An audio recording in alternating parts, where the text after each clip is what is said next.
Okay people, we were doing chemical reactions and equations. थोड़ा बहुत part मैंने cover किया हुआ है, थोड़ा सा वीडियो देख लीजिएगा, काम की चीज़ है।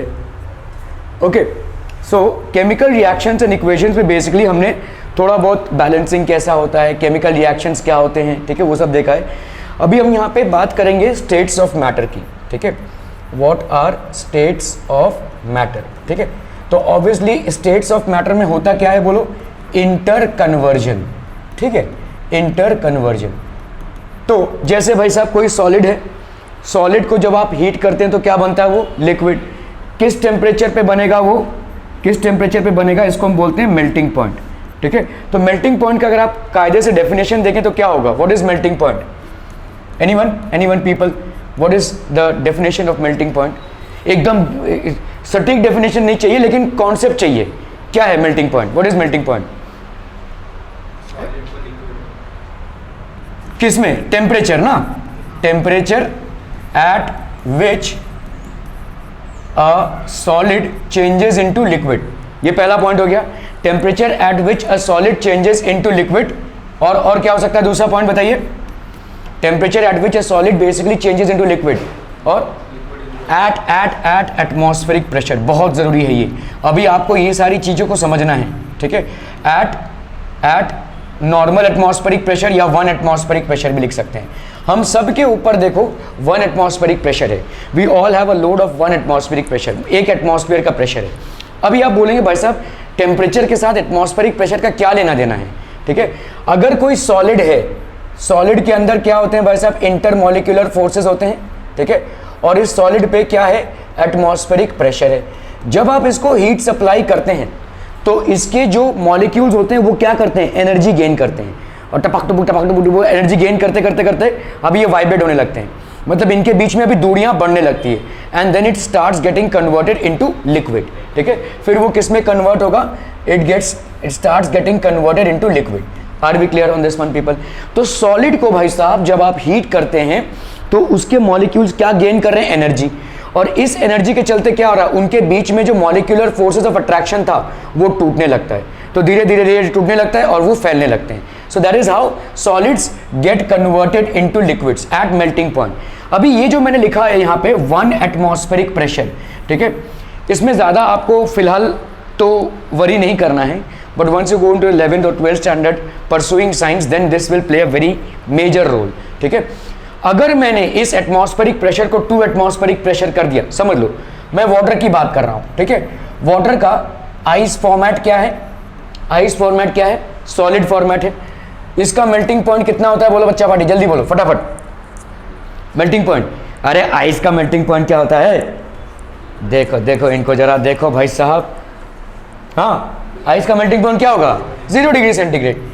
बहुत ध्यान आपको ये देना है कि ये 0 डिग्री सेंटीग्रेड एट 1 एटमॉस्फेयर है। अगर भाई साहब आपने प्रेशर से छेड़खानी की तो ये 1 एटमॉस्फेयर नहीं रहेगा, ये या तो ज्यादा हो जाएगा या तो कम हो जाएगा, depending on whether you are increasing the pressure और whether you are decreasing the pressure, whether you are increasing the pressure और whether you are decreasing the pressure, ठीक है। सो इसीलिए हर बार जब भी आप मेल्टिंग पॉइंट देते हैं, ठीक है, सॉलिड क्या हो रहा है, मेल्टिंग हो रहा है to liquid at what temperature, melting point. What is the melting point, melting point is basically the temperature with which the temperature at which a solid starts getting converted into liquid at its melting point at 1 atmosphere pressure। ये हमेशा 1 atmosphere pressure होगा, ठीक है, normal solids के लिए। तो अभी इसी तरह से अगर आप लिक्विड को फ्रीज करेंगे तो वो क्या बन जाएगा, सॉलिड, ठीक है। इसको हीट करेंगे तो लिक्विड, इसको फ्रीज करेंगे तो सॉलिड, ओके। लिक्विड अगर इवेपोरेट होगा तो क्या बनेगा, गैस, गैस अगर कॉन्डेंसेट होगा तो क्या बनेगा भाई साहब, लिक्विड, ठीक है। एक चीज जो आपको यहां पे समझनी है, ठीक है, लिक्विड, अभी देखो जो आपका इवेपोरेशन होता है, इवेपोरेशन ये होता क्या है, this is purely a surface phenomena, ठीक है। इस चीज को समझ लो भाई साहब, ये एक सरफेस फिनोमिना है। हम जनरली ये सोचते हैं कि भाई साहब कोई लिक्विड है, ठीक है, जब हमने उसको हीट दिया तो वो बॉयल करने लगेगा और फिर वो किस में कन्वर्ट हो जाएगा, गैस में। This is the normal procedure that we follow, ठीक है। लेकिन evaporation is independent of boiling. आप अगर यहाँ पे एक ग्लास पानी रख दें और उसका लेवल रखें, ठीक है, कल जब आप आएंगे तो थोड़ा सा बहुत लेवल गिर चुका होगा, तो क्या आपने उसको बॉयल किया है? नहीं, ठीक है। तो कहाँ गया ये? तो होता क्या है, देखो मोटे मोटे तौर पे इसको समझो, ठीक है। ये आपके क्या है, लिक्विड के मॉलिक्यूल्स हैं, और इन लिक्विड के मॉलिक्यूल्स में क्या है, फोर्स ऑफ अट्रैक्शन है ना भाई। तो अगर समझ लो इस मॉलिक्यूल को मैंने देखा, लेट्स से कोई बीच वाला मॉलिक्यूल है, इसको ये वाला मॉलिक्यूल अट्रैक्ट कर रहा है, ये वाला मॉलिक्यूल, ये वाला, ये वाला, ये वाला, it is getting attracted by all these molecules. तो बहुत तगड़ा फोर्स ऑफ अट्रैक्शन है। लेकिन जो ऊपर के मॉलिक्यूल्स होंगे भाई साहब, उनमें तो आधा सिर्फ नीचे वाले का ही लग रहा है, ऊपर वाले का तो है नहीं, ठीक है। इसीलिए वो इवेपोरेट करते रहेंगे डिपेंडिंग अपॉन द लिक्विड, ठीक है। सो कितना फोर्स ऑफ अट्रैक्शन है, depending upon the force of attraction which the liquid has, ठीक है, it will keep on evaporating. तो आपका सरफेस, जैसे अभी अगर मैं यहाँ पे वाटर रखूँ तो शायद उसको, मतलब समझ लो 2 बूंद पानी रख दिया मैंने यहाँ पे, इसको शायद सूखने में 8 घंटा लग जाए, फिर वो ड्राई आउट हो जाएगा। लेकिन अगर 2 बूंद मैंने केरोसिन डाल दिया, फट से सूख जाएगा, पेट्रोल डाल दिया, फट से सूख जाएगा। वो अलग अलग लिक्विड्स का अलग अलग तरीके का इवेपोरेशन है। मैंने उसको कोई हीट नहीं दिया है, ठीक है। अब हाँ, हीट से इंपैक्ट होता है, लेकिन इवेपोरेशन होता ही रहेगा। किसी भी लिक्विड का इवेपोरेशन एक फिनोमिना है। इस इवेपोरेशन को हम इंक्रीज करते हैं किससे? बॉइलिंग, ठीक है। तो बॉइलिंग बेसिकली होती क्या है? बॉइलिंग बेसिकली होती क्या है? अगेन अगर हम बॉइलिंग पॉइंट पे आते हैं, सो boiling point is what? The temperature at which the liquid starts to boil, the temperature at which the liquid starts to boil and starts getting converted into gas, ठीक है। at वही same condition, at 1 atmospheric pressure, at 1 atmospheric pressure। यहाँ पे जब आप boil की बात करें तो आप हीट दे रहे हैं इसको, ठीक है। सो भाई साहब ये इवेपोरेट होके बना गैस, गैस को कंडेंसेट कर देंगे तो क्या बन जाएगा? लिक्विड। जैसे अगर आप समझो यहाँ पे आपने एक ग्लास लिया हुआ है और उसमें कुछ आइस क्यूब्स लिए हुए हैं, ठीक है। एक ग्लास है और उसमें कुछ आइस क्यूब्स हैं, आपको यहाँ पे वाटर ड्रॉपलेट्स देखने को मिलेंगे, ठीक है। ये वाटर कहाँ से आ रहा है? लीकेज होके नहीं आ रहा है ये भाई साहब, ठीक है। ये कहाँ से आ रहा है? ये जो वाटर वेपर एटमॉस्फेयर में है, ये क्या कर रहा है? कॉन्डेंसेट करके ये लिक्विड बन जा रहा है। So the water vapour which is basically present in the atmosphere, it is condensating and in converting into liquid. Are we clear through this one people? समझ में आ रहा है ये, ठीक है, ओके। इसी तरह से देखो भाई साहब, आपका सॉलिड, अभी कुछ सॉलिड्स आपके क्या होते हैं? Some solids are what? Some solids are sublime. What do you mean by sublime solids? People जिनका होता है भाई साहब सब्लिमेशन, सब्लिमेशन, ठीक है। Now what is sublimation people? The direct conversion of solid to gas. Very good, solid to gas और gas to solid, ठीक है, दोनों में ही सब्लिमेशन ही हम बोलेंगे, ओके। सो कुछ सॉलिड्स ऐसे होते हैं जो फट से उड़ जाते हैं, ठीक है, मतलब without getting converted into liquid phase they will directly get converted into gaseous phase, ठीक है। तो इनका मेल्टिंग पॉइंट और बॉइलिंग पॉइंट कुछ होता नहीं है, ठीक है। तो ऐसे सॉलिड्स के एग्जांपल क्या क्या है भाई साहब? अमोनियम क्लोराइड, ठीक है, then iodine, ammonium chloride, iodine, ठीक है। ये हो गया भाई साहब आपका अमोनियम क्लोराइड, अमोनियम क्लोराइड, और बोलो बच्चा पार्टी, और क्या हो जाएगा? आयोडीन, और क्या हो जाएगा? कैम्फर, कैम्फर, और क्या हो जाएगा? नैप्थलीन, ठीक है, this will be basically naphthalene. और बोलो भाई साहब एक नाम और ले लो, anthracene, this will be anthracene, ठीक है, एंथ्रासीन। और एक नाम आपका ड्राई आइस, ठीक है, ड्राई आइस, जो एक्चुअली सॉलिड कार्बन डाइऑक्साइड है, this is basically solid carbon dioxide, ठीक है। इन 5-6 चीज़ों के नाम आपको याद रखने हैं। These are basically sublime solids when they directly get converted from solid to a gaseous phase. मेरे को किसी ने उस दिन सवाल पूछा था कि देखो आइस भी तो, अगर नॉर्मल आइस हम ले जो वाटर से बनता है, उसमें भी तो मुझे ऐसे धुआं दिख रहा है, तो क्या ये भाई साहब क्या हो रहा है? ये वेपर में कन्वर्ट हो रहा है, इसका मतलब आइस के ऊपर धुआं दिखता है आपको, ठीक है, तो क्या वो वेपर में कन्वर्ट हो रहा है? Without getting converted into liquid, is it converting into vapor? Is it a sublime solid? No, it is not. So where is this vapor coming from? Okay, देखो होता क्या है, इस आइस के आजू बाजू एटमॉस्फेयर में जो भी वाटर वेपर है, इस आइस के आजू बाजू वो क्या हो जाएगा? वो डेंस होने लगेगा। क्यों?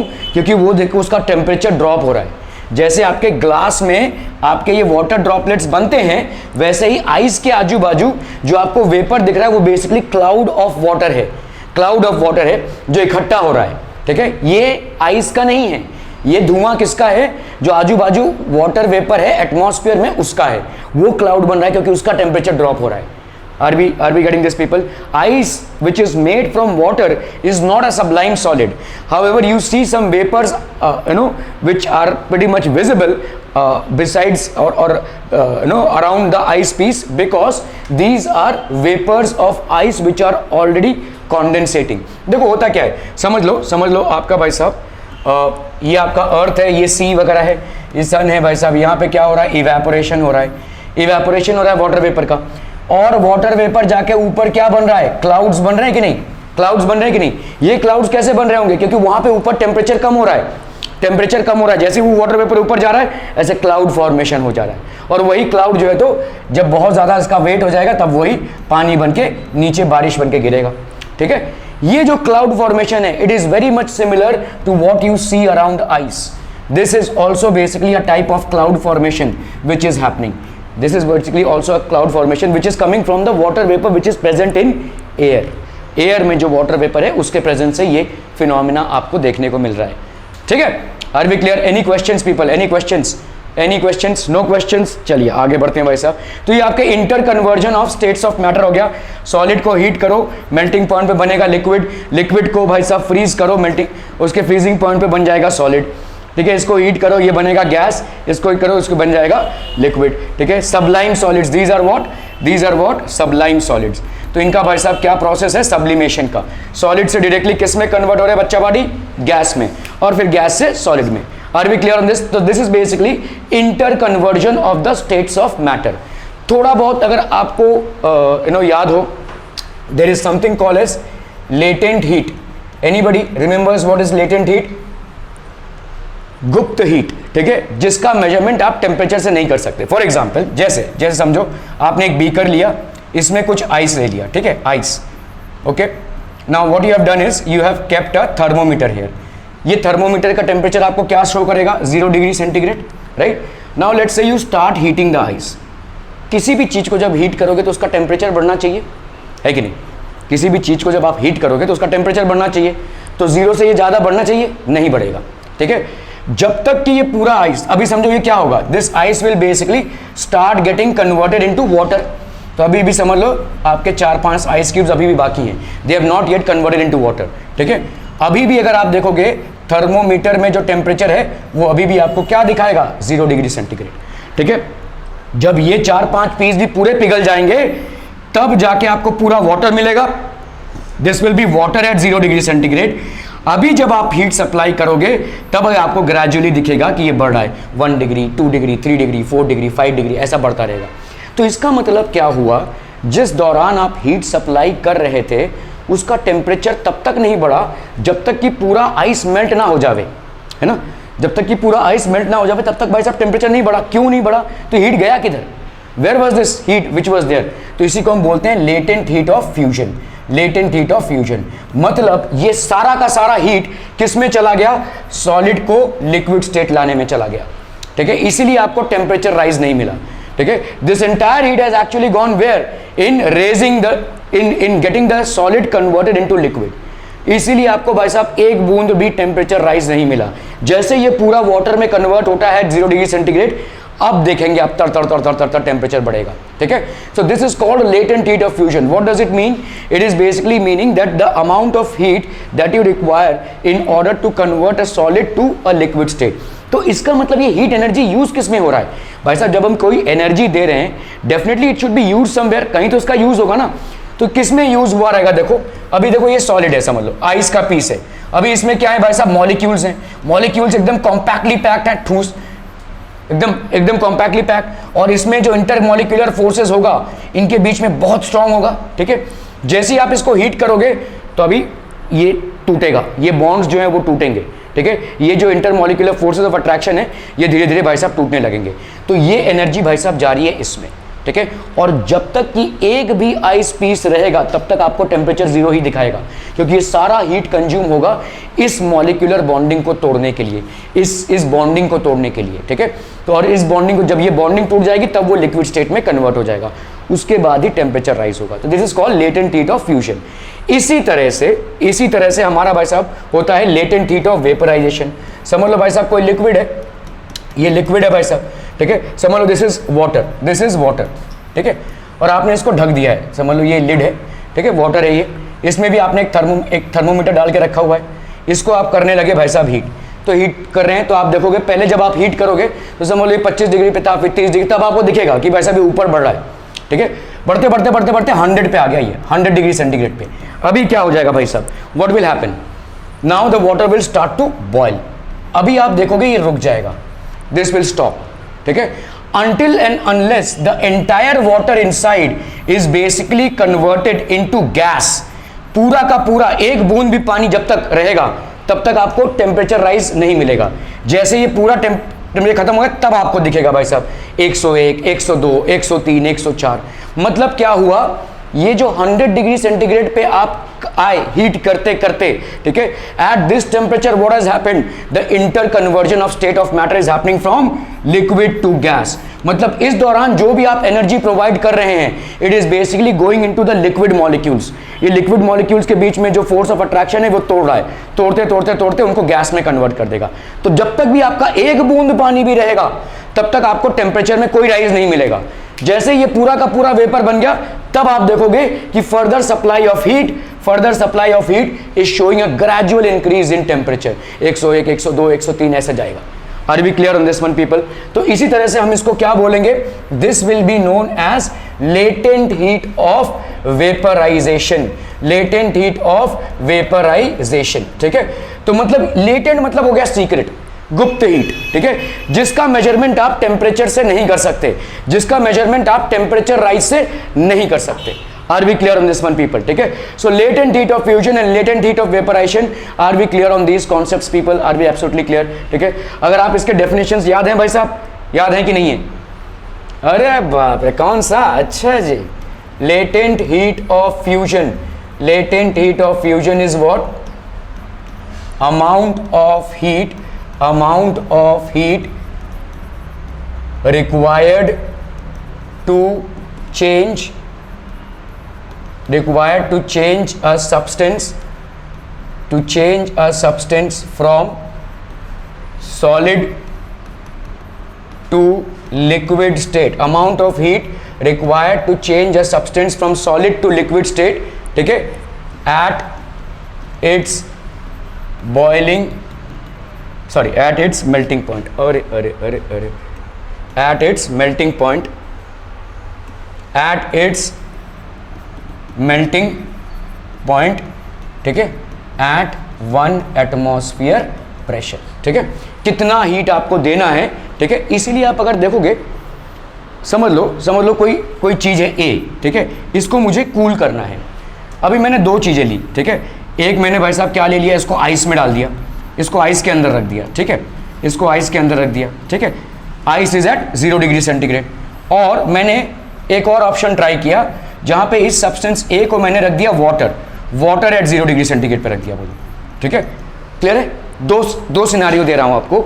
एक कोई सब्सटेंस है ए, इसको मुझे कूल करना है, इसको मुझे ठंडा करना है, तो let's say I have kept it in ice eight 0 degree centigrade and I keep it in water at 0 degree centigrade. कहाँ ज़्यादा ठंडा होगा ये?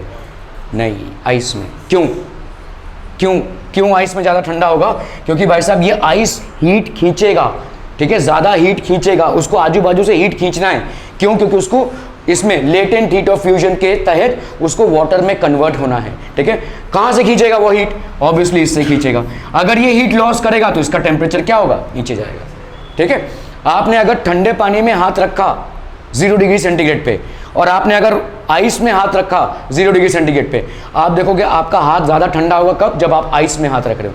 टेम्परेचर दोनों का 0 डिग्री सेंटीग्रेड है, लेकिन आपसे हीट कौन ज़्यादा खींचेगा? आइस, क्योंकि उसके पास भाई साहब वो दो तरीके की हीट खींच रहा है, ठीक है।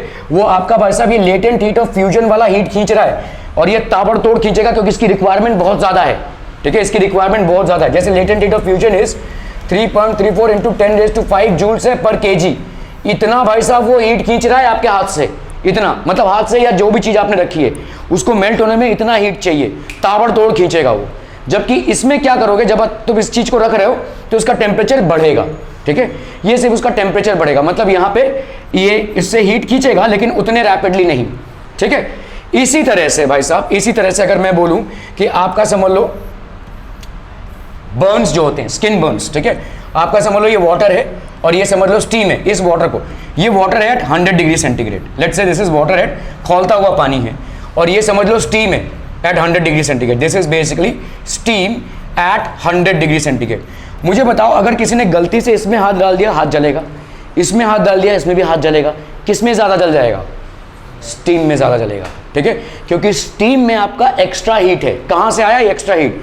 वाटर का जो हीट है 100 डिग्री सेंटीग्रेड पे वो तो रहेगा ही, प्लस इसने लेटेंट हीट ऑफ वेपराइजेशन भी तो गेन किया है, ठीक है। It has gain latent heat of vaporisation to pass from the liquid to the gaseous state. तो इसमें दो तरीके की हीट है, एक तो टेम्परेचर वाला हीट है, टेम्परेचर जो 100 डिग्री सेंटीग्रेड वाला है वो वाला हीट तो इसमें रहेगा ही, plus it will also have latent heat of vaporisation. Clear है, समझ में आ रहा है? इसमें क्या है, सिर्फ और सिर्फ भाई साहब क्या है, टेम्परेचर वाला हीट है, which is what, 100 degree centigrade वाला heat. Are we clear on this one people? तो आप अगर किसी चीज को यहां पे रखोगे वो बर्न आउट हो जाएगा, this will basically gate burn out. आप अगर देखोगे प्रेशर कुकर में जो खाना पकता है इसी प्रिंसिपल पे पकता है, ठीक है। प्रेशर कुकर क्या है, आप स्टीम को बाहर नहीं जाने दे रहे ना, तो क्या हो रहा है, ये खाना है, ये स्टीम है, यही स्टीम ही इसको भाई साहब कुक करा देगा ऊपर से, ठीक है, यही स्टीम इसको कुक करा देगा। So that is the reason you are able to tap that energy. Are we clear on this one peoples? क्या ये समझ में आ रहा है?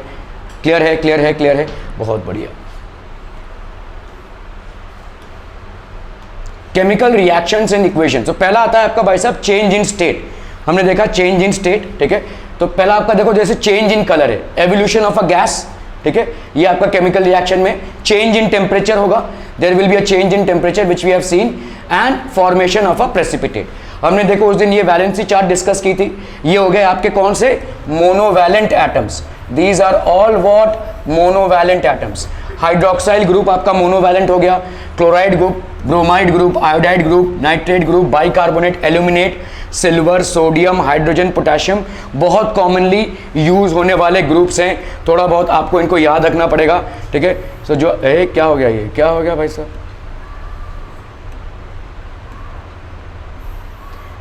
ठीक है, जो आपके बहुत कॉमनली यूज होते हैं, ये सब आपके बहुत कॉमनली यूज होने वाले हैं, ठीक है। दिस, ठीक है, ये वाला भी क्या हो रहा है भाई साहब, this also, this also, this also, ठीक है, ये सारे आपके बहुत, अरे सभी कॉमनली यूज होने वाले, ठीक है, ओके। तो देखो ये सब आपके क्या हो गए भाई साहब, बाईवैलेंट, मोनोवैलेंट एटम्स हैं। फॉर एग्जांपल जैसे अगर मैं बोलूं सोडियम एक मोनोवैलेंट एटम है तो उसकी वैलेंसी कितनी, 1, ठीक है। क्लोराइड एक मोनोवैलेंट एटम है, यहाँ पे दिख रहा है, देखो क्लोराइड आपको दिख रहा है, इसकी वैलेंसी कितनी, 1। तो इन दोनों में अगर कंपाउंड बनेगा, उस कंपाउंड का फॉर्मूला क्या होगा बच्चा पार्टी, NaCl, ठीक है, ओके। जैसे सोडियम मेटा एल्यूमिनेट हम बोलते हैं, सोडियम मेटा एल्यूमिनेट, ठीक है। देखो ध्यान से, सोडियम का चार्ज कितना है, प्लस, क्यों हुआ, एक इलेक्ट्रॉन इसने खोया। एल्यूमिनेट का चार्ज क्या है, माइनस, क्यों हुआ, इसने एक इलेक्ट्रॉन गेन किया, ठीक है। तो एल्यूमिनेट क्या हो गया, AlO2, इसका कितना है, 1। सोडियम क्या हो गया भाई साहब, 1। अगर हम इन दोनों का देखेंगे, the compound will be having a formula NaAlO2, NaAlO2। Clear, clear, clear. जैसे देखो हाइड्रोजन क्लोराइड, हाइड्रोजन की भाई साहब वैलेंसी क्या, 1, Cl की 1, तो यहाँ पे कंपाउंड का फॉर्मेशन जब होगा तो क्या हो जाएगा, HCl। जैसे देखो पोटेशियम हाइड्रोक्साइड, पोटेशियम, ठीक है, potassium hydroxide, if you look at potassium hydroxide what will be the compound, ये हो गया K, दैट इज 1, OH का भाई साहब 1, तो इन दोनों का भाई साहब क्या हो जाएगा, this will form KOH। Clear, are we clear on this one? देखो यहां से उठा के देख लो किसी का भी, सोडियम बाइकार्बोनेट, सोडियम बाइकार्बोनेट, इसको हम क्या बोलते हैं, बेकिंग सोडा जो आपके घर में होता है, ठीक है। इसका देखो Na क्या हो गया, 1, और HCO3 क्या हो गया भाई साहब, 1। तो इनको अगर हम कंबाइन करें, you will get NaHCO3, that is sodium bicarbonate, ठीक है। पोटेशियम नाइट्रेट देखो 1, NO3 का भाई साहब क्या 1, तो इसका फॉर्मूला क्या हो जाएगा, KNO3, पोटेशियम नाइट्रेट। इस तरह से आपके फॉर्मूलाज बनते हैं, बहुत इंपॉर्टेंट है ये, ठीक है। These are really really important are people are, ठीक है। सो सबकी वैलेंसी यहाँ पे क्या है भाई साहब, 1, everybody has a valency of 1। Similarly if you look at this, everybody will be a bivalent, सब के सब क्या हो जाएंगे भाई साहब, बाईवैलेंट, ठीक है। अभी हम यहां से एक एटम उठाते हैं, यहां से एक एटम उठाते हैं, ठीक है। लेट्स से हमने यहां पे उठाया Ca2+, तो इसकी वैलेंसी कितनी, 2 क्योंकि इसने 2 इलेक्ट्रॉन्स खोए हैं आपने, तो इसकी वैलेंसी 2। तो चलिए Ca हो गया, इसका हो गया 2। क्लोरीन, क्लोरीन की वैलेंसी कितनी भाई साहब 1, ठीक है। चलिए तो क्लोरीन की वैलेंसी 1। यहां पे जो कंपाउंड बनेगा वो क्या हो जाएगा भाई साहब CaCl2। अभी आप चलो कंपाउंड तो आपने भाई फॉर्मूला बना लिया, लेकिन इसके कॉन्सेप्ट को समझो, ठीक है। कैल्शियम के पास कितने इलेक्ट्रॉन्स है खोने के लिए 2, ठीक है। तो कैल्शियम अपने 2 इलेक्ट्रॉन्स खोएगा भाई साहब।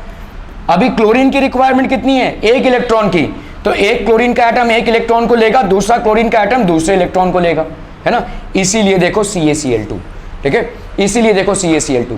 एक कैल्शियम का एटम भाई साहब 2 इलेक्ट्रॉन्स खोएगा, लेकिन एक क्लोरीन का एटम एक टाइम पे एक ही इलेक्ट्रॉन ले सकता है, इसीलिए फॉर्मूला हो जाएगा CaCl2, ठीक है। जैसे समझ लो अगर मैंने यहां पे लिखा बेरियम, बेरियम हाइड्रोक्साइड, ठीक है, तो बेरियम क्या हो जाएगा, बेरियम की वैलेंसी कितनी भाई साहब 1, सॉरी अपना 2, है ना। OH की वैलेंसी कितनी भाई साहब, OH की वैलेंसी कितनी है 1, तो ये कितना हो जाएगा BaOH2, barium hydroxide. Are we clear on this one people, समझ में आ रहा है ये, क्लियर है, क्लियर है, क्लियर है, ठीक है। तो आपके यहां पे जितने भी आयंस दिख रहे हैं आपको, all these are what bivalent, bivalent, और साइमल्टेनियसली इनका चार्ज क्या हो जाएगा 2-, ठीक है। ओके ओके ओके, थोड़ा सा आपको इसको याद रखना है क्योंकि केमिकल रिएक्शंस में यहां पे देखो सबकी वैलेंसी क्या हो जाएगी 2, सबकी वैलेंसी भाई साहब 2। Copper and iron both of them have variable valency, तो कॉपर और आयरन के भाई साहब क्या होते हैं वेरिएबल वैलेंसी होती है, ठीक है। कॉपर और आयरन, जैसे आयरन जो है ये आपके 2 टाइप के कंपाउंड्स बनाएगा, एक होगा आपका आयरन 2 और दूसरा होगा आपका आयरन 3, ठीक है। तो आयरन 2 ऑक्साइड अगर हम लिखें तो Fe होता है, और ये ऑक्सीजन, ऑक्सीजन एक बाईवैलेंट एटम है, 2 हो गया और इसका 2, तो आपको जो कंपाउंड यहां पे मिलेगा वो क्या हो जाएगा, ठीक है। इसको हम प्रॉपरली क्या तरीके से लिखेंगे, this will be iron 2 oxide, जिसको हम क्या बोलते हैं बच्चा बॉडी, ferrous oxide, this is also known as ferrous oxide. इसी तरह से अगर हम यहाँ पे Fe डालें और यहाँ पे ऑक्सीजन डालें, लेट्स से अभी हमने आयरन की 3 वाली वैलेंसी ले ली, ठीक है, ये हो गया 3 और ये हो गया 2, ये क्या हो जाएगा बच्चा बड़े Fe2O3, ठीक है। Fe2 सॉरी यहां पे क्या कर दिया मैंने, ओ बाप रे बाप, बहुत बड़ी गलती हो गई भाई साहब।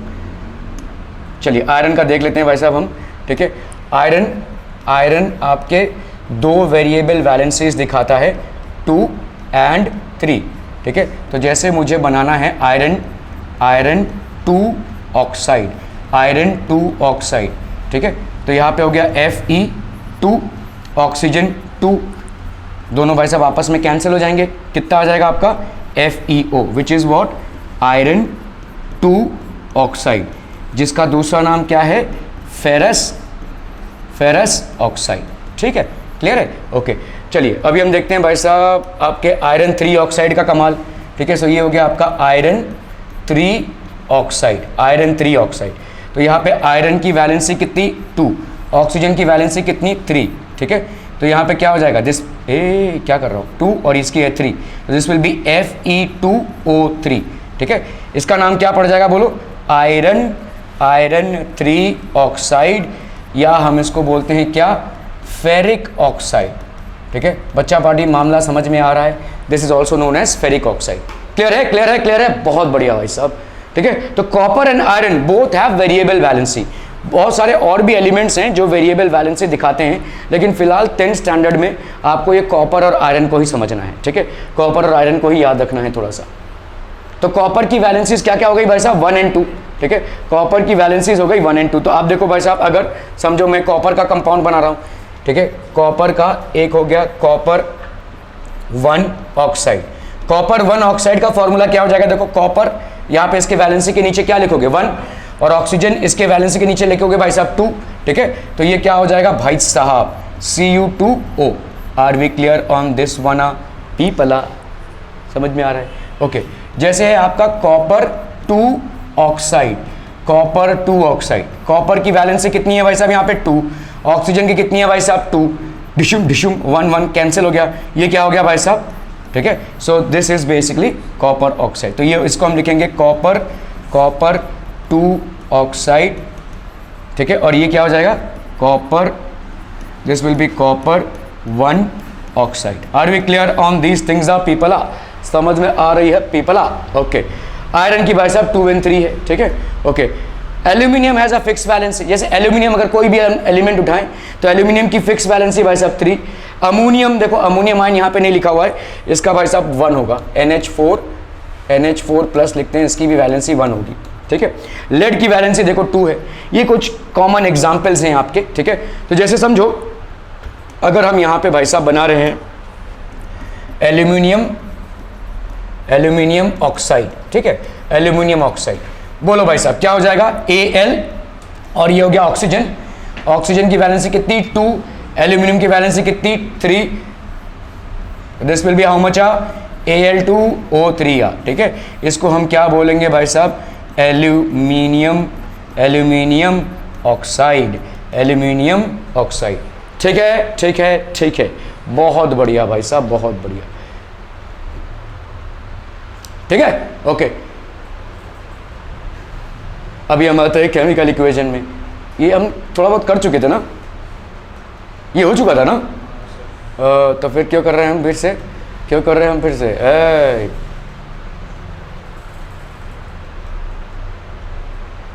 चलिए अभी बहुत, ये भी हो गया है, हाँ, नो, ठीक है। बैलेंसिंग केमिकल इक्वेशन, अभी हम देखेंगे केमिकल इक्वेशंस को कैसे बैलेंसिंग करते हैं। तो पहला जो चीज आता है वो है आपका लॉ ऑफ कंजर्वेशन ऑफ मास। बहुत सिंपल तरीके से ये क्या बोल रहा है कि भाई साहब जो मास ऑफ रिएक्टेंट्स होता है और जो मास ऑफ प्रोडक्ट्स होता है वो सेम होता है। If the gases involved are not allowed to escape the site of reaction, जहां पे भी गैस इन्वॉल्व हो रहा है उस गैस, मतलब आपने पूरा कवर रखा है रिएक्शन को, ठीक है, तभी ऐसा होगा, ठीक है। So if the gases involved, if the gases involved in a chemical reaction, भाई साहब, if the gases involved in a chemical reaction are not allowed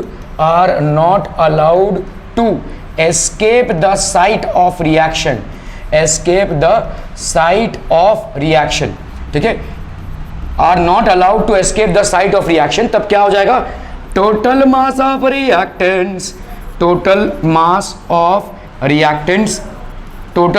of reactants will be equal to the total mass of the products, total mass of products. Are we clear through this one people? समझ में आ रही है? अगर gases को आपने escape नहीं करने दिया, एस्केप हो गया तो भाई साहब नहीं हो पाएगा, ठीक है, ओके। सो आपको मतलब बंद उसमें मतलब बंद कंटेनर में एक्चुअली रिएक्शन को करवाना है, ठीक है। You will have to ensure that you are making the reaction happening in close container so the gases are not allowed to escape. Mass can neither be created not destroyed, बचपन से पढ़ते आ रहे हैं, in a chemical reaction that is the total mass of the elements present in the products of a chemical reaction has to be equal to the total mass of the elements present in the reactants, ठीक है। अगर मैं बोलूं कि भाई साहब ये आपका रिएक्टेंट्स हैं A प्लस बी, ये हो गया आपका C प्लस डी, तो इसका जो टोटल मास है, total mass of reactants, total mass of reactants will be equal to the total mass of the products, ठीक है, total mass of products. Are we clear through this one people? हाँ, समझ में आ रही है। Total mass of the reactants will be equal to the total mass of the products. Clear है, clear है, क्लियर है भाई साहब, बहुत बढ़िया, ठीक है।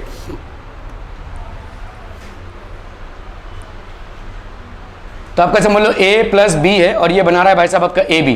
Total mass of the elements in the reactants is equal to total mass of the elements in the products, ठीक है। तो जैसे देखो जिंक और सल्फ्यूरिक एसिड है, जिंक और सल्फ्यूरिक एसिड ये क्या बना रहा है, जिंक सल्फेट, ठीक है। तो ये आपका हो गया जिंक और ये हो गया भाई साहब सल्फ्यूरिक एसिड, ठीक है।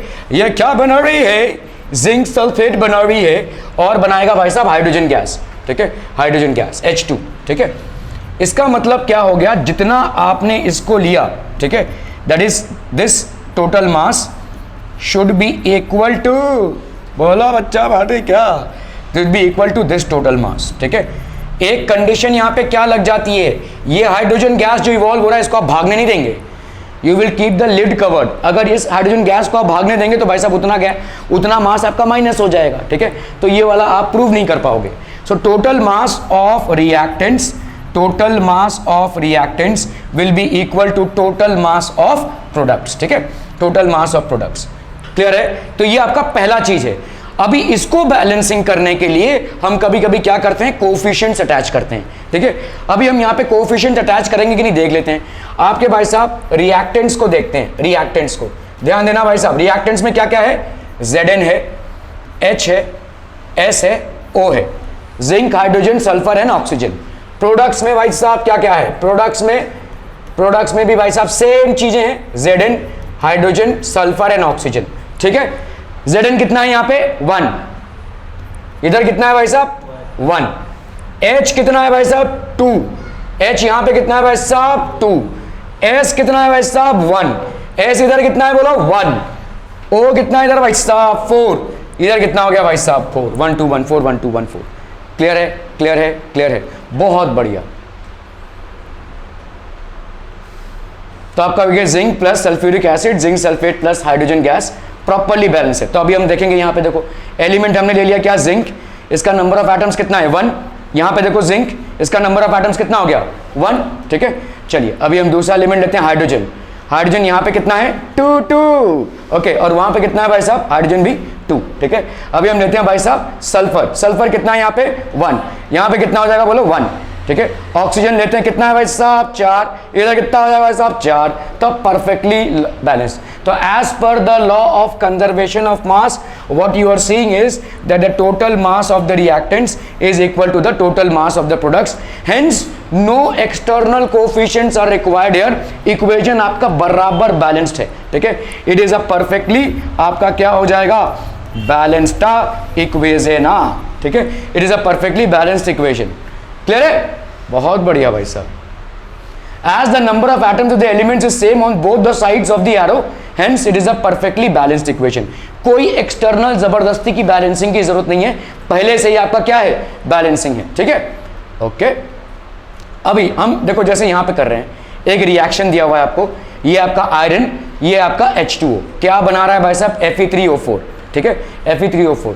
अभी आप सोचेंगे भाई साहब ये कहां से आ गया, क्योंकि अभी आपने क्या देखा था भाई साहब, अरे भाई साहब आपने क्या देखा था, FeO होता है, ये क्या होगा Fe2 और O2, तो आपका क्या हो जाएगा भाई साहब FeO, मतलब ये क्या हो गया आपका आयरन 2 ऑक्साइड। ठीक है, अभी आपने एक और चीज क्या देखी, जब आयरन यहाँ पे क्या वैलेंसी है इसकी 3, और यहाँ पे आयरन की वेरिएबल वैलेंसी है, आयरन की 2 वैलेंसीज हैं, एक है भाई साहब आपका 2 और दूसरा है 3। जब 2 होगा तो आयरन ऑक्साइड ये बन जाएगा क्या FeO, जब 3 होगा तो क्या बनेगा, जब 3 होगा तो ये बनेगा Fe2O3। ठीक है, which is what iron 3 oxide, है ना भाई साहब, Fe2O3 which is iron 3 oxide. अभी मुद्दा ये है कि भाई साहब ये कहां से आ रहा है, ना Fe2O3 है और ना ही FeO है, तो होगा क्या FeO और Fe2O3 दोनों फॉर्म होंगे। ठीक है, इसीलिए इन दोनों को कंबाइन करके, इसको और इसको अगर कंबाइन करोगे तो कितना हो गया बोलो Fe3, इसको और इसको कंबाइन करोगे तो क्या हो गया FeO4। मतलब इसमें दोनों भी हैं, इसमें दोनों भी है, आपका ये भी है और आपका भाई साहब ये भी है। ठीक है, इन दोनों को कंबाइन करोगे तो ये मिल जाएगा। क्लियर है, that is how you are getting Fe3O4। Okay okay okay okay okay okay, चलिए तो अभी आप इसको बैलेंसिंग करेंगे। ठीक है, तो पहले क्या देख रहे हैं भाई साहब, ड्रॉ बॉक्स फॉर्मूला। ठीक है, तो आपका भाई साहब list the number of atoms, अभी आप नंबर ऑफ एटम्स, LHS मतलब लेफ्ट हैंड साइड में, RHS मतलब राइट हैंड साइड में। ठीक है, एलिमेंट, नंबर ऑफ एटम्स, और यहां पे नंबर ऑफ एटम्स, रिएक्टेंट्स के नंबर ऑफ एटम्स, प्रोडक्ट्स के number of atoms. Clear clear, बहुत बढ़िया। चलिए आयरन ले लेते हैं भाई साहब, कितना है 1, बहुत बढ़िया। ठीक है, इधर कितना है 3 हो गया। ओके, चलिए इधर कितना है H, कितना है 2, उधर कितना है भाई साहब 2, बैलेंस है भाई साहब, H तो बैलेंस है आपका, O1 उधर कितना है भाई साहब 4। ठीक है, तो अभी आपका गड़बड़ कहां पे है, यहां पे और यहां पे। ठीक है, तो आप पहला काम यहां पे क्या करेंगे भाई साहब, पहला काम आप करेंगे start balancing the compound that contains the maximum number of atoms. इसमें सबसे ज्यादा एटम्स किसमें हैं, सबसे ज्यादा एटम्स ये Fe3O4, कितने एटम्स दिख रहे हैं आपको, टोटल 7 है ना भाई। यहाँ पे कितने एटम्स दिख रहे हैं 1, यहाँ पे कितने 3, यहाँ पे कितने 2। तो सबसे पहले आप उस एटम को उठाएंगे जिसमें सबसे ज्यादा एटम्स आपको दिख रहे हैं, आयरन के 3 और ऑक्सीजन के 4, तो कितने हो गए 7। So you will pick and choose this compound first, this compound first. ठीक है, okay. To balance the oxygen atoms. तो अभी देखो एटम ऑफ ऑक्सीजन कितने हैं इनिशियल, मतलब इधर कितने हैं 2 क्यों है, इधर कितना है 1 ना भाई साहब। इन रिएक्टेंट्स देखो देखो एटम्स ऑफ ऑक्सीजन इनिशियल, मतलब हम इनिशियली इक्वेलेंस को बैलेंस कर रहे हैं, कितना है इन रिएक्टेंट्स में 1 2 दिख रहा है इनको, इन H2O 1 इन H2O, ओके। इधर कितना है भाई साहब 4 इन Fe3O4, ठीक है। तो कितना बढ़ गया 4, तो मतलब भाई साहब आप इधर वाले को किससे मल्टीप्लाई करेंगे 4 से मल्टीप्लाई करेंगे। बाहर में गया आपका H2, पहले उसको नहीं देखेंगे, पहले मुझे ऑक्सीजन को बैलेंस करना है। यहां पे पहले हम उस कंपाउंड को उठाएंगे राइट हैंड साइड में जिसमें सबसे ज्यादा एटम्स हो। किसको उठाया हमने Fe3O4 को। Fe3O4 में भाई साहब कितना दिख रहा है आपके 4 एटम्स इधर दिख रहे हैं, किसके, पहले हम ऑक्सीजन को उठाएंगे, ऑक्सीजन को उठाया तो इनवर्स, तो यहाँ पे 4 है, तो इसका नेक्स्ट स्टेप आपका क्या हो जाएगा टू बैलेंस, आप क्या करेंगे इसको 4 से मल्टीप्लाई कर देंगे, ठीक है। What you will do is basically multiply this. In reactants में आप H2O को किससे मल्टीप्लाई कर देंगे 4 से, ठीक है। तो अभी ऑक्सीजन का बैलेंस हो गया, ऑक्सीजन बैलेंस हो गया। चलिए अभी हम आते हैं भाई साहब, for example to balance oxygen atoms we can put coefficient of 4 as 4H2O and not H2O4। H2O4 मत लिख देना भाई साहब, कभी भी एटम्स का क्यों ये क्यों नहीं कर सकते भाई, हमको 4 चाहिए ना इधर, चलो इधर ऐसे ही डाल देते हैं शॉर्ट फॉर्म, ओके। क्यों नहीं कर सकते मैं बताता हूं आपको, ठीक है। H2O क्या है आपका वाटर, बिना पानी के आप एक दिन भी रह सकते हैं नहीं, ठीक है। You have to constantly take in water, बिना नहाए रह सकते हो, बिना खाए रह सकते हो, ठीक है, लेकिन बिना पानी के आप एक दिन नहीं रह सकते, ठीक है। सो ये आपका भाई साहब लाइफ सेवर है, it is life for everyone, okay. Hydrogen और ऑक्सीजन का भाई साहब कितना रेशियो दिख रहा है इधर 2:1, ठीक है। अभी तो तुम्हारी दाढ़ी मूंछ नहीं आई है, जब आएगी और जब सफ़ेद हो जाएगी तो मेरे जैसे उम्र वाले लोग भाई साहब जाते हैं कहाँ पे, बार्बर के शॉप में, क्या कराने, दाढ़ी का कलर कराने। मैं तो करता नहीं, ठीक है, चलो जो भी है, ठीक है, जैसा है वैसा है, वैसा सफ़ेद हो गई तो हो गई, ठीक है। तो अगर आप बार्बर के शॉप में जाएंगे ना, तो जो लोग दाढ़ी कलर कराते हैं या मूंछ कलर कराते हैं, जब वो कलरिंग करता है ना, वो बोलता है कि भाई साहब मुँह मत खोलना अभी, जब तक ये सूख ना जाए और जब तक हम शैम्पू लगा के इसको साफ़ ना कर दें, तब तक आप भाई साहब मुँह मत खोलना। क्यों मालूम है, क्योंकि आपके डाई में एक कंपाउंड होता है जिसको हम बोलते हैं hydrogen peroxide, and this is super poisonous, this is poisonous. If it goes, it will create problems. If it goes inside your stomach, it will create problems. Super poisonous तो नहीं बोल सकते, लेकिन it cannot be consumed. It is poisonous for health. ठीक है। तो देखो एक ऑक्सीजन एटम बढ़ने के चलते क्या हो गया भाई साहब, ये बन गया क्या, एक दूसरा कंपाउंड बन गया भाई साहब, हाइड्रोजन पेरोक्साइड बन गया, और ये भाई साहब पॉइजनस है। एक तरफा ये है देखो लाइफ, और एक तरफा ये भाई साहब डेथ। समझ में आ रहा है, ये दोनों भाई साहब किससे बने हुए हैं, हाइड्रोजन और ऑक्सीजन से। सिर्फ रेशियो चेंज हो गया भाई साहब, सिर्फ रेशियो चेंज हो गया है, H2O2 हो गया तो बवाल, ठीक है। तो आपका हाइड्रोजन पेरोक्साइड हो गया विच इज इनकंज्यूमेबल। इसीलिए भाई साहब यहां पे आप एटम्स के साथ छेड़खानी नहीं कर सकते। एटम्स के साथ अगर आपने छेड़खानी किया तो आप कंपाउंड ही दूसरा बना डालेंगे, it will become a different compound all together, ठीक है। So it's very important that this is maintain, ठीक है। आप भाई साहब कोएफिशिएंट ऐड कर सकते हैं, ये जो आगे 4 5 ये जो लिख रहे हैं ये आप बिंदास कर सकते हैं, ठीक है। Are we clear on this part people, okay.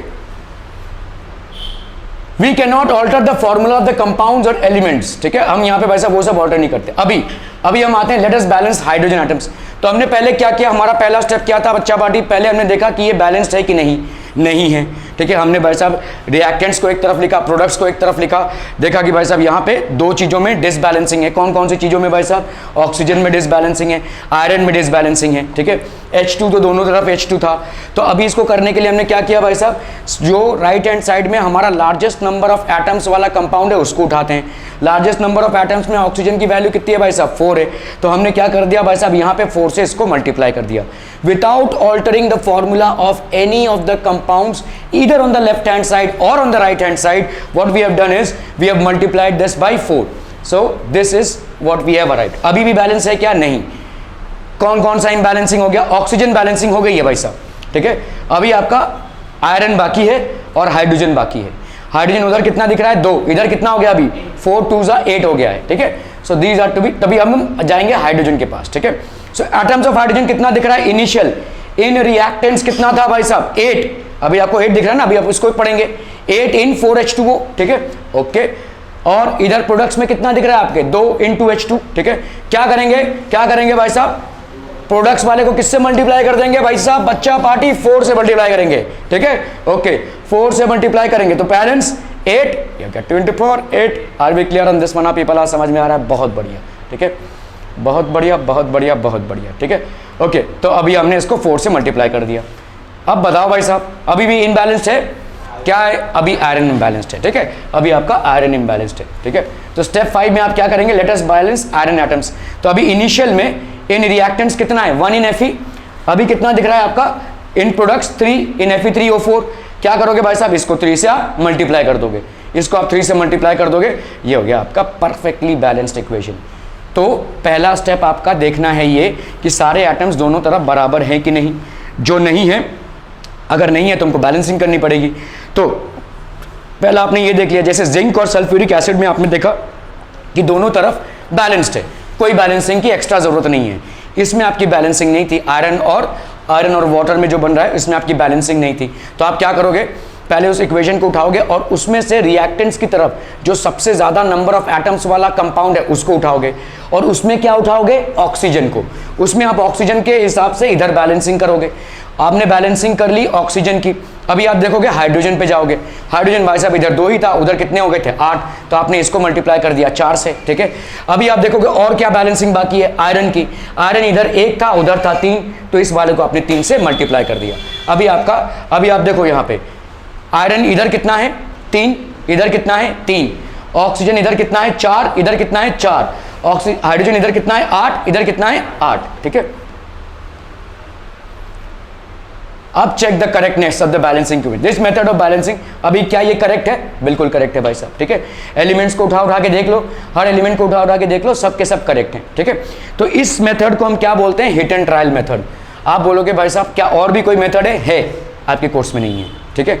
तो आपको जितना भी बैलेंसिंग करना है ये तुक्केबाजी पे ही करनी है, ठीक है, हिट एंड ट्रायल मेथड पे ही करनी है, लेकिन स्टेप वाइज है। देखो पहले आप एक एक स्टेप अगर फॉलो करोगे कोई दिक्कत नहीं होगी, ठीक है। So this is called hit and trial method. आप ऐसे तुक्केबाजी पे इसको बैलेंस कर रहे हैं। There is another method called oxidation method which is not in your course, ठीक है, वो आप 11th स्टैंडर्ड में पढ़ेंगे, लेकिन फिलहाल ये समझ में आ रहा है। Are we clear to this one people? समझ में आ रहा है ये? Okay okay okay. अभी आपका स्टेप इन, अभी आप इक्वेशन को क्या बनाएंगे? और इंफॉर्मेटिव बनाएंगे, ठीक है। You will make the equation informative. How? अभी आप भाई साहब जो भी आपने इक्वेशन लिखा है उसको इंफॉर्मेटिव कैसे बनाएंगे? ये आयरन आपका किस स्टेट में है? सॉलिड, तो ये हो गया सॉलिड। वाटर किस स्टेट में होगा भाई साहब? गैसियस स्टेट में, मतलब ये क्या हो गया? Steam. This is basically in the form of steam. You are making, देखो कैसा होता है मैं आपको थोड़ा सा बता दूं, अभी आप सब पढ़ने वाले हैं। जैसे सोडियम है या पोटेशियम है, ये फटाक से कोल्ड वाटर के साथ भी रिएक्ट कर जाएंगे भाई साहब, ये ना कोल्ड वाटर के साथ भी रिएक्ट कर जाएंगे, ठीक है। सोडियम और पोटेशियम ये भाई साहब एल्कली मेटल्स हैं, और इतना ज़्यादा रिएक्शन होगा कि आग पकड़ लेगा। आपको बहुत केयरफुली इस रिएक्शन को करना पड़ेगा। इसीलिए ना हम सोडियम और पोटेशियम को भाई साहब केरोसिन के अंदर रखते हैं, वाटर के अंदर नहीं। केरोसिन जो है वो आपका एक ऑर्गेनिक कंपाउंड है और ये एक आयनिक है, तो इसीलिए इसके साथ रिएक्ट नहीं करेगा। तो केरोसिन के अंदर रखना पड़ता है, क्योंकि सोडियम और पोटेशियम को अगर आप एयर में रख देंगे तो भी आग पकड़ लेगा, वो ऑक्सीजन के साथ रिएक्ट करेगा, ठीक है।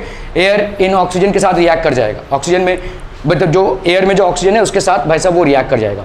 और इसीलिए वाटर के साथ भी नहीं रह सकते, वाटर के साथ भी बहुत जोर से रिएक्शन होगा, इसीलिए उसको हम केरोसिन के अंदर में स्टोर करके रखना पड़ता है, ठीक है।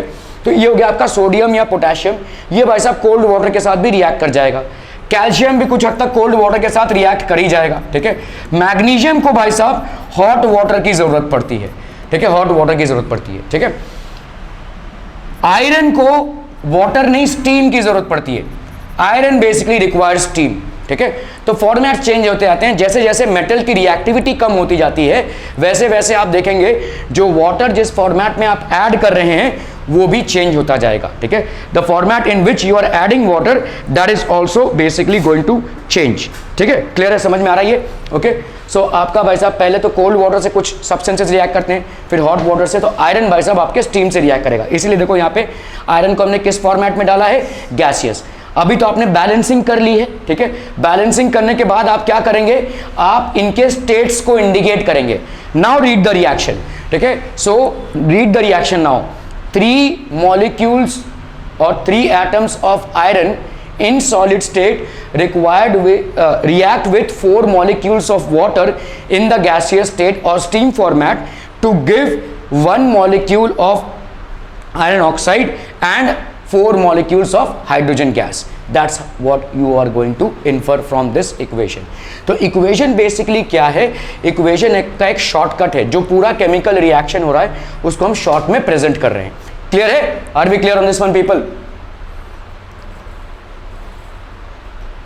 Sometimes the reaction conditions such as temperature, pressure, catalyst, etc. कभी कभी जो रिएक्शन हो रहा है उसमें ये सब चीज़ों को स्पेसिफाई करना पड़ता है. जैसे कार्बन प्लस 2H. अभी देखो यहाँ पे जो रिएक्शन हो रहा है ये किस में हो रहा है भाई साहब? 340 एटमॉस्फेयर में ये रिएक्शन हो रहा है. This is what? This is basically ये हो जाएगा आपका क्या? कार्बन एंड कंपाउंड्स कर चुके हैं, क्या होगा? OH ग्रुप अटैच्ड है. हाँ, तो कौन सा अल्कोहल होगा? हाँ, देख रहे हो भाई साहब? मीथेनॉल. मीथेनॉल, ठीक है. This will be basically methanol. Carbon plus twice of hydrogen, this is giving this. ये कंडीशंस हम कभी कभी स्पेसिफाई करते हैं. 340 एटमॉस्फेयर में ये रिएक्शन होगा. आपके सर के ऊपर 1 एटमॉस्फेयर प्रेशर है, 1 एटमॉस्फेयर का प्रेशर है, ठीक है. जब आपने सुना होगा जो लोग लो ब्लड प्रेशर के मरीज हैं उनको भाई साहब हेडेक होता है. क्यों मालूम है? क्योंकि आपका जो ब्लड का प्रेशर है और आपके जो बॉडी का प्रेशर है वो इस प्रेशर को बैलेंस करता है. अगर आपका ब्लड प्रेशर लो हो गया तो आपका सर भारी हो जाएगा, क्योंकि अभी आपके ऊपर ये एटमॉस्फेयर का वेट लगेगा, ठीक है. That is how you will feel dizzy और अ हेडेक विल हैपन. तो आपका देखो यहाँ पे ऐसे 340 एटमॉस्फेयर का प्रेशर हम क्रिएट करेंगे तो ये बन जाएगा भाई साहब आपका मीथेनॉल, ठीक है. कार्बन मोनोऑक्साइड बैलेंस्ड है, देखो बैलेंस्ड है. यहाँ पे कितना कार्बन? 1 कार्बन. यहाँ पे कितना कार्बन? 1 कार्बन. कितना हाइड्रोजन है यहाँ पे? 4. यहाँ पे देखो 3 और 1 4. यहाँ पे भाई साहब कितना ऑक्सीजन है? 1 ऑक्सीजन, 1 ऑक्सीजन. Perfectly balanced. अभी आप स्टेट्स को देखो, ये गैसियस स्टेट, ये आपका gaseous state, this is basically liquid state. States आपने डिनोट कर दिए. अभी आप कंडीशंस को कर रहे हैं. देखो sometimes the reaction happens on conditions, ठीक है. जैसे टेम्परेचर बहुत हाई या प्रेशर, जैसे यहाँ पे हमने किस चीज की कंडीशन लगाई हुई है? प्रेशर की. कैटलिस्ट, ठीक है. कभी कभी कैटलिस्ट आपका यूज होता है, ठीक है. So we will see catalyst मतलब एक ऐसा चीज which is not taking part in the reaction but which increases the speed of the reaction. Catalyst never takes part in a reaction but it increases the speed of the reaction, ठीक है, for the reaction. जैसे आप देखो यहाँ पे carbon dioxide plus water है. in the presence of sunlight and chlorophyll. Sunlight तो मिल रहा है भाई साहब नेचर से, क्लोरोफिल प्लांट्स में होता है, ठीक है. In the presence of sunlight and chlorophyll it is going to give what? C6H12O6 plus 6O2. चलिए बैलेंसिंग देखते हैं फटाफट. 6 कार्बन एटम्स इधर, क्या 6 कार्बन एटम्स इधर हैं? बिल्कुल हैं, ठीक है. ऑक्सीजन एटम्स कितने हैं भाई साहब? 2 6 12, 12 प्लस 12 24. इधर कितना हो गया? 6 और यहाँ पे हो गया 12 प्लस 2 6 12, 6CO2 प्लस 6H2 होगा यार. यहाँ पे 12 नहीं होगा भाई साहब, 6 होगा, ठीक है. 6CO2 plus 6H2O, this will give this much, ठीक है. चलिए कार्बन को देख लो भाई साहब. इधर कितने हैं? 6. इधर कितने हैं? 6. ऑक्सीजन 2 6 12 और ये हो गया 6 18, ठीक है. इधर कितना हो गया? 6 2 6 12 18. हाइड्रोजन 2 6 12 12. क्लियर है? सब बैलेंस, ओके. तो परफेक्टली बैलेंस. स्टेट्स को आप स्टेट्स को आप दिखा रहे हैं. ये क्या हो जाएगा? एक्वस, मतलब वाटर में, ठीक है. ये आपका लिक्विड, ये हो गया आपका एक्वस और ये भी हो गया आपका एक्वस. एक्चुअली एक्वस नहीं होगा, गैस होगा. This will B gaseous state, ठीक है. गैस के इंडिकेशंस 2 तरीके के होते हैं. गैस को हम स्मॉल g से इंडिकेट करते हैं और ऐसे भी इंडिकेट करते हैं, ठीक है. अगर वाटर में सोल्यूशन है, वाटर में सोल्यूशन है तो इसको हम कैसे इंडिकेट करते हैं? वी इंडिकेटेड बाय एक्वस, ठीक है. अगर भाई साहब आपका प्रेसिपिटेट है, प्रेसिपिटेट, तो इसको हम कैसे इंडिकेट करते हैं? PPT और ये, ठीक है. This is what we indicated as. Clear? Are we clear on this one people? समझ में आ रहा है ये भाई साहब, ठीक है. क्लियर? ये आपका, ये भी आपका गैस फॉर्मेट में होगा, गैस फॉर्मेट में होगा ऐसे गैस, ठीक है. क्लियर है? क्लियर है? क्लियर है? So types of chemical reactions, बहुत important है people. We have learned that during a chemical reaction, atoms of one element do not change into those of another element. Atoms भाई साहब वही रहेंगे. ऐसा नहीं कि कार्बन का हाइड्रोजन बन जाएगा या भाई साहब ऑक्सीजन का भाई साहब एल्यूमिनियम बन जाएगा, ऐसा नहीं होगा. Atoms will remain the same, their quantity will differ, ठीक है. So in a chemical reaction, not do the atoms disappear from the mixture or from elsewhere. तो एटम्स भाई साहब डिसअपियर नहीं होते, एक्चुअली केमिकल रिएक्शंस होंगे involving the breaking and making of bonds between atoms to produce new substances. ठीक है, सिर्फ atoms के बीच में जो बॉन्ड्स होते हैं उनका तोड़ना या जोड़ना होता है, और ये कैसे होगा? By exchange of electrons, by exchange of electrons. ठीक है, so actually chemical reactions involve the breaking and making of bonds between atoms to produce new substances by exchange of electrons. Are we clear on this one people? समझ में आ रहा है? बहुत बढ़िया। चलिए जैसे देखते हैं बर्निंग ऑफ कोल। ठीक है, ये कोल क्या प्रोड्यूस करेगा भाई साहब? ये कोल है और ये क्या प्रोड्यूस करेगा? Carbon dioxide. ठीक है, this will basically produce carbon dioxide. ठीक है, सो यहाँ पे क्या हो गया भाई साहब? दो ऑक्सीजन एटम्स किसके साथ जुड़ गए? एक कार्बन एटम के साथ जुड़ गया भाई साहब। ठीक है, one carbon atom, so this is basically carbon which is coal. ठीक है, and this is in the solid form, it is going to combine with oxygen from air. ठीक है, तो कंबस्टन बोलते हैं हम इस प्रोसेस को, gas. It is going to form what? Carbon dioxide. Balancing देख लेते हैं, एक कार्बन, उधर कितना कार्बन? एक कार्बन, इधर दो ऑक्सीजन, उधर कितना है? दो। कुछ और बैलेंसिंग की जरूरत है? नहीं। ठीक है, ओके। सो जैसे फॉर्मेशन ऑफ वाटर। ठीक है, वाटर कैसे फॉर्म होगा भाई साहब? दो H एटम्स एक ऑक्सीजन एटम के साथ कंबाइन करके क्या बनाएंगे? H2O। So let's look at this, H2O बन गया। ठीक है, so this is basically, so one atom of oxygen combines with two atoms of hydrogen to form what? Hydrogen molecule. तो आपको देखो यहाँ पे अगर हम बैलेंसिंग करें इसका, 2H2 which is hydrogen in the form of a gas, ठीक है, it combines with oxygen which is also in the gas format, ठीक है, to form water which is basically in the liquid format. Are we clear on this one people? समझ में आ रही है कि नहीं? तो अभी हम क्या देख रहे हैं यहाँ पे? कॉम्बिनेशन रिएक्शंस देख रहे हैं। A और B कंबाइन करके AB बना रहे हैं, C और D कंबाइन करके CD बना रहे हैं। सो यहाँ पे क्या हो रहा है? Combination. So what we are witnessing here is combination. तो A कोई एलिमेंट हो गया और भाई साहब बी कोई एलिमेंट हो गया, ये दोनों कंबाइन करके क्या बना रहे? A B. So this is a perfectly combination reaction. So a chemical reaction in which two or more reactants combine to form a single product is called a combination reaction. Again, a chemical reaction in which two or more, ठीक है, in which two or more reactants combine to form a single product is called a combination reaction. ठीक है, जैसे देखो यहाँ पे क्या है? Calcium oxide. चूना लगाते हो कि नहीं? है ना, बहुत मस्त। ठीक है, तो कैल्शियम ऑक्साइड, जो लोग ये पेंट वगैरह का काम करते हैं, ये बेसिकली है क्या? कैल्शियम ऑक्साइड है। इसमें जब आप पानी डालते हैं, ठीक है, so what will it form?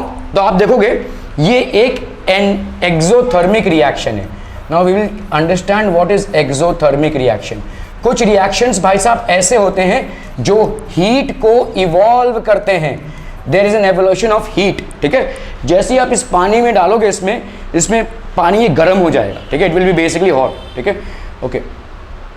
तो समझ लो यहाँ पे आपने 25 डिग्री सेंटीग्रेड पे पानी डाल दिया। ठीक है, so what will happen? Now you measure, तो आपको दिखेगा कि भाई साहब टेम्परेचर 30 डिग्री तक पहुंच गया, मतलब ये गर्म हो गया। ठीक है, 25 degree centigrade generally room temperature था। कैल्शियम ऑक्साइड भी 25 डिग्री पे था और वाटर भी लगभग उसी टेम्परेचर पे था।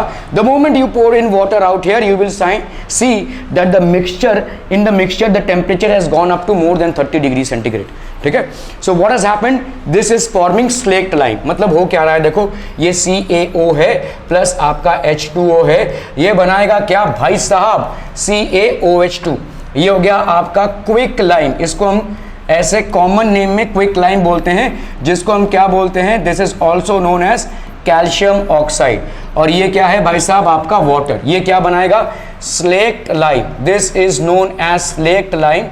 ठीक है, this is known as slaked lime. ठीक है, और इसका केमिकल नेम क्या हो जाएगा? Calcium hydroxide.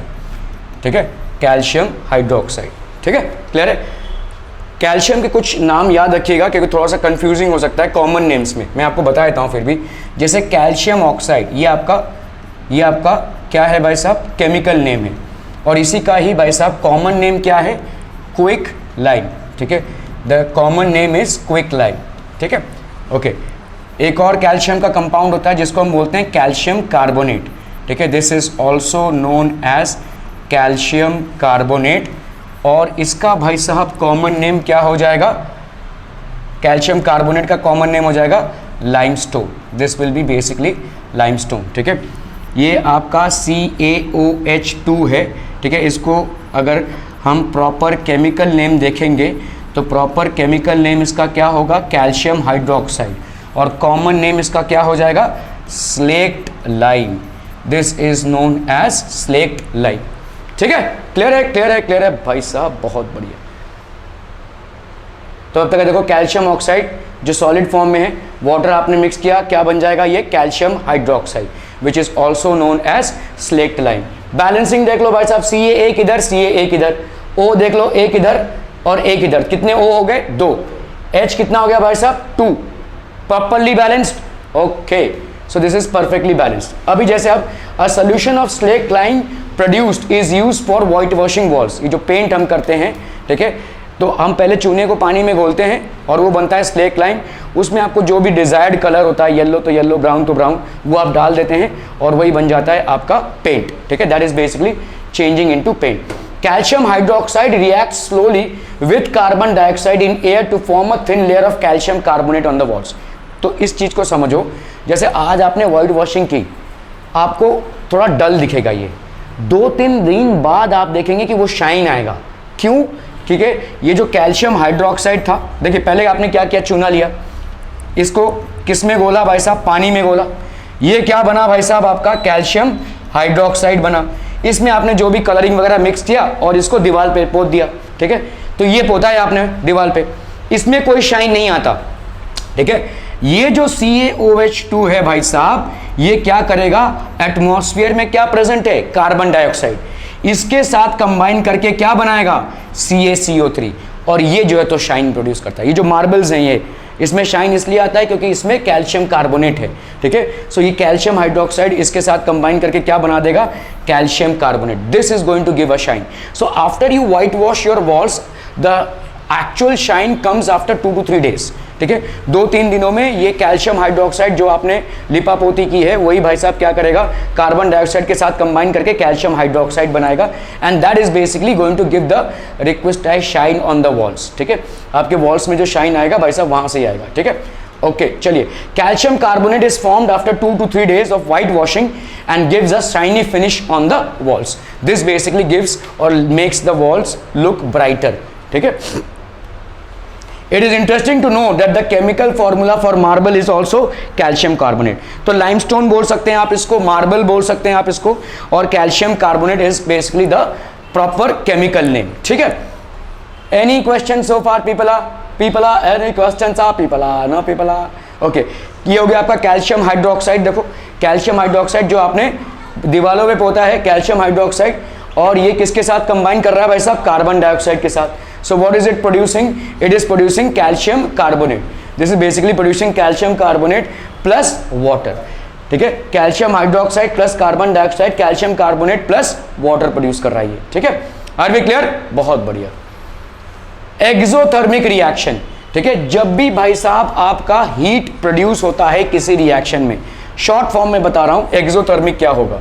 ये समझ लो A है, ये भाई साहब B के साथ रिएक्ट कर रहा है, लेट्स से ये बन रहा है AB, और इसके साथ आपका भाई साहब अगर हीट रिलीज हो रहा है तो इसको हम बोलेंगे एक्सोथर्मिक रिएक्शन। आपके बॉडी में भी कंटिन्यूस एक्सोथर्मिक रिएक्शन हो रहा है, कहाँ से, जैसे समझो आपका C6H12O6, ये है आपके बॉडी में जो ग्लूकोज है, जो आपके बॉडी ने एब्जॉर्ब किया है, जो भी फूड आप खा रहे हैं, ये ग्लूकोज भाई साहब किसके साथ कंबाइन करेगा, ऑक्सीजन जो आप इनटेक कर रहे हैं, ठीक है, और इसका बनेगा 6CO2 plus 6H2O, exactly the opposite of photosynthesis, और इसके साथ रिलीज होगी भाई साहब एनर्जी। ये जो एनर्जी है this is released in the form of ATP, ठीक है, एडेनोसाइन ट्राइफॉस्फेट बोलते हैं, और इसी एनर्जी से आपके बॉडी में सारे इंटरनल और एक्सटर्नल एक्टिविटीज होते हैं। So whatever internal and external activities are happening is due to this energy which is gained by your body. Are we clear on this one people? समझ में आ रहा है क्या? नहीं आ रहा है साहब, ठीक है। बर्निंग ऑफ नेचुरल गैस, अभी जैसे देखो मीथेन गैस है, a very natural gas and a very excellent fuel as well, जिसको हम गोबर गैस भी बोलते हैं, ठीक है। गांव खेड़े में आपके गोबर गैस प्लांट्स होते हैं, गांव खेड़े में भाई साहब आपका जो कैटल होता है उसका गोबर तो ऐसे ही मिल जाता है, उस गोबर को हम डाल देते हैं गोबर गैस टंकी में और वहाँ पे मीथेन गैस प्रोड्यूस होता है। ये मीथेन गैस भाई साहब क्या करेगा, ऑक्सीजन के साथ कंबाइन करेगा। ऑक्सीजन के साथ कंबाइन करते हुए क्या बनाएगा भाई साहब, कार्बन डाइऑक्साइड। बहुत बढ़िया, ठीक है। And it will produce water, ठीक है। So methane plus oxygen is going to give you carbon dioxide plus water. Methane plus oxygen is going to give you carbon dioxide plus water. अब people are समझ में आ रही कि नहीं, ठीक है। अभी आप फटाफट इसको बैलेंस कर देंगे। रिएक्शंस, तो यहाँ पे रिएक्शंस और साथ में क्या प्रोड्यूस होगा, हीट। इसी हीट को हम यूज करते हैं। This heat can be used as a form of energy to cook food और may be to do other activities, ठीक है। This heat can be used, ठीक है। Reactions in which